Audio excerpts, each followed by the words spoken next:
This is a VHS tape. VHS stands for Video Home System. First introduced in 1976, it went on to become the dominant home video format for much of the 80s and 90s, before the exploding popularity of the newer DVD format saw it laid to rest in the early 2000s. I was born in 1996, so I was lucky enough for VHS to still be very common when I was growing up, and I loved it.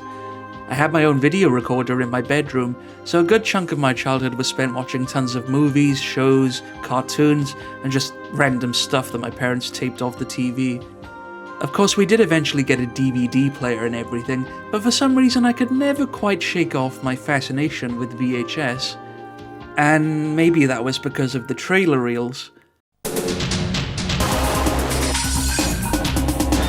Now, a VHS wasn't like it is today, where you can just pick a movie from a streaming service and it'll just start right up. No, you had to sit through a trailer reel first.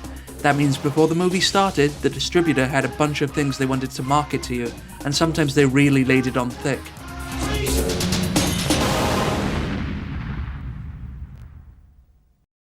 Of course, you could have just skipped through this stuff, but for me, I thought trailer reels were great. For me, they were part of the experience, part of the fun. I couldn't wait to see a trailer for a new movie, or an advert for some kind of toy that would make me pester my parents to buy it. Trailer reels could be jam-packed, filled with trailers, adverts, music videos, competitions, and just about everything else in between. For some reason, VHS trailer reels just fascinate me, and I'm going to make it my mission to pick them apart and help you understand what it was like to experience them. Since it's the first episode, I thought I'd start with something simple, so we're going to kick things off with the VHS of the Iron Giant. Released in 1999, The Iron Giant, directed by Brad Bird of The Incredibles fame, tells the story of a boy named Hogarth, who befriends, as the name would suggest, a giant metal robot. It performed below expectations at the box office, but went on to become a beloved cult hit. Personally, it's one of my all-time favourite animated movies, and when I first saw the trailer on a Dexter's Laboratory VHS, I just knew I had to have it. The story of a young boy. Look out for the boss! And a giant from another world. You can fly? Who became a hero on this one. You can fly! The Iron Giant. Eventually, my parents did pick it up for me, but it was only the standard VHS and not the fancy collector's edition that you can see here. This one's actually pretty cool because it comes with both the tape and a toy of the Iron Giant himself. It's not much, I guess, but when I found out there was a cousin of mine who had this version with the toy, I was definitely very jealous. There are other versions of the VHS, however, like this rental copy on the left here, which you can identify by its larger size.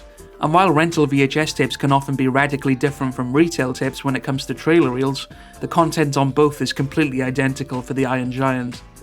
Moving on to the tape itself, it was distributed by Warner Home Video, probably one of the biggest video distributors of the time, and they definitely pumped out some quality trailer reels over the years. This logo even lasted well into the era of Blu-ray, if you can believe it. First up is a brief notice about subtitles. Back then, of course, you needed to have a special decoder device to unlock the hidden subtitles on your VHS tape, which is now definitely much easier where you can just switch on subtitles with the click of a button. Next, there's an advert for Cartoon Network, the TV channel that really needs no explanation if you're an animation fan like me. It's pretty crazy stuff, showing many of the toons of the time running around in this fun little chaos factory.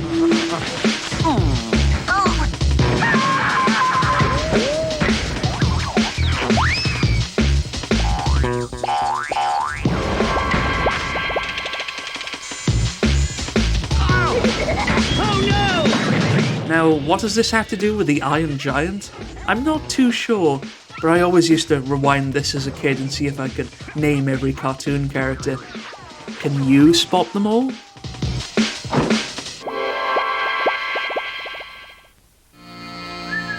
Shiloh!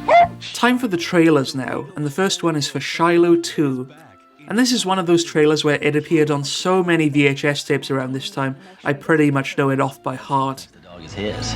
No, sir. Shallow's mine and Jed knows it. Man's got a right to protect his property. Tell your kid I want my dog back. I did try renting this movie from the video shop once, but for some reason I just never really got into it. Just kind of an old-fashioned story about a boy and his dog, I suppose. Expect Judd to act in a friendly way. It's not his nature. Experience the magic of the year's most heartwarming family film. Do you think a person can ever change? Once they're mean, are they mean forever? A little kindness can change man and beast. You're mine for as long as you live. I promise you that. I don't remember much about the movie, but I'll definitely remember this trailer. Shiloh 2. Coming soon from Warner Home Video. Then we get an advert for Warner Village Cinemas, and speaking from the perspective of a little kid, I thought this looked like the most amazing cinema I'd ever seen. In fact, it still looks kind of amazing.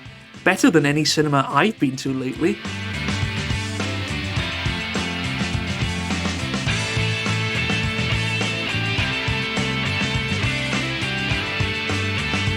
Look at all those screens, the lighting, the scope. Easily the kind of place I'd want to see a movie. This advert really did kind of imprint on me back then. I actually remember being on a long car journey once with my parents where, on the way, we passed a Warner Village cinema, and I ended up begging them to stop and let me go inside, just so I could have a look around at all these giant Bugs Bunny statues and everything. Yeah, I was a weird kid.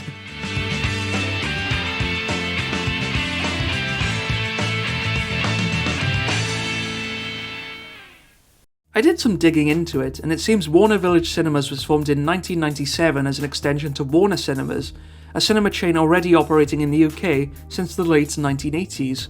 In 2003, it was bought out by the cinema chain View, and beginning in 2004, all Warner Village cinemas in the UK were steadily converted to the View brand, which still operates to this day.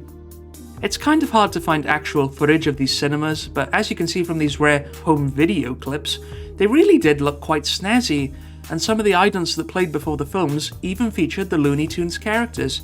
Pretty cool. Whoa, I guess I went down the rabbit hole there. But on to our next trailer, which is for Pokémon the first movie, so I'd better talk quickly before Nintendo finds out. I was only about 3 when this movie came out, but make no mistake, even at that age, Pokémon was a big deal. I grew up with a Game Boy Color, and one of my first games was Pokémon Blue, so when I saw this trailer, I knew I had to see the movie. I never did catch it on the big screen, but I rented it from the video shop a lot, and I still have the tape right here. Maybe that's another one to talk about someday. Actually, one interesting thing about the trailer is that they mention you could get an exclusive Pokémon trading card if you bought a ticket to see the movie. Only in theaters. Free with every admission, receive one of 4 all-new cards for the Pokémon trading card game, while supplies last. They also included one inside every VHS tape as well, which in my case was this weird ancient Mew card. I don't even think it has that much use in the actual trading card game, but in the school playground, no one ever played by the rules. As far as we were concerned, this card was invincible, and if someone had this, you had to hand over all your hard-earned cards and be their personal slave for the rest of the day. That's childhood for you. That's it for the trailers, but then there's a public information film, or PIF, about teaching kids to cross the road. Don't run out like a fool. Take your time and play it cool. If you don't stay alert. If it seems strange, that's probably because it is, but these animated hedgehogs were used for a number of years in the UK to help kids learn road safety, using the tagline Stop, Look, Listen, Live. But for some reason, I always read it as Stop, Look, Listen, Live. I couldn't really tell you why. Most of the time these PIFs appeared under the Think Road Safety brand, which was introduced in 2000, but this one seems to exist in a limbo of some kind, because there's no campaign logo at the end at all, not even the old Safety on the Move logo used in the earliest Hedgehog PIFs, as seen on other VHS tapes. This must have been made in some sort of in-between phase, I guess. Wait, why am I talking about this again? Anyway, just before the film, there's a warning from the Video Standards Council talking all about the age rating of this film, as issued by the British Board of Film Classification, otherwise known as the BBFC. After the video nasties craze of the 1980s, where thousands of unrated violent tapes sometimes found their way into the hands of kids, there was a big crackdown on age ratings. So warnings like these became pretty common to educate the parents and, if necessary, tell the kids to go away. This is the kind of thing that came up so many times on videotapes, they just ended up being burned into my head. This is just the warning for the lowest rating, U, so there's not too much to say, other than this woman sounds very nice, friendly, and polite. To help you understand what the film is like, you can look at the certificate it has been given. This film has been classified U. That means it can be seen by people of all ages, and there will be nothing unsuitable for children. No wonder I kind of liked watching these as a kid. Video certificates are there to give you the chance to make the right choice. Thanks for listening.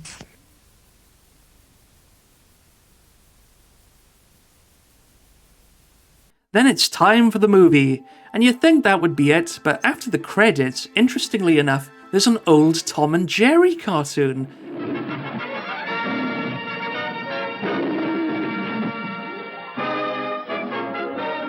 Believe it or not, on some VHS tapes they would throw on old cartoons before or after the movie, even if they were adult movies, and some of them would even correspond to the plot of the movie you were actually watching. For instance, there's this action movie called Under Siege about a guy fighting bad guys on a boat, and on the videotape, there's a Looney Tunes cartoon where, funnily enough, Bugs Bunny and Yosemite Sam are fighting each other on a boat. Or how about this romantic comedy called Singles? There's another Looney Tunes short before the movie, and yep, it's a romantic one featuring Pepe Le Pew. Somehow I doubt this was a coincidence. As for the Tom and Jerry short, it's Frady Cat from 1942, in which Tom hears a scary story on the radio and thinks he's being haunted, but of course it's just Jerry causing his usual mischief. I don't think it has much to do with the Iron Giant, but hey, things like these were always a fun treat. Just a little something extra to keep you from switching off.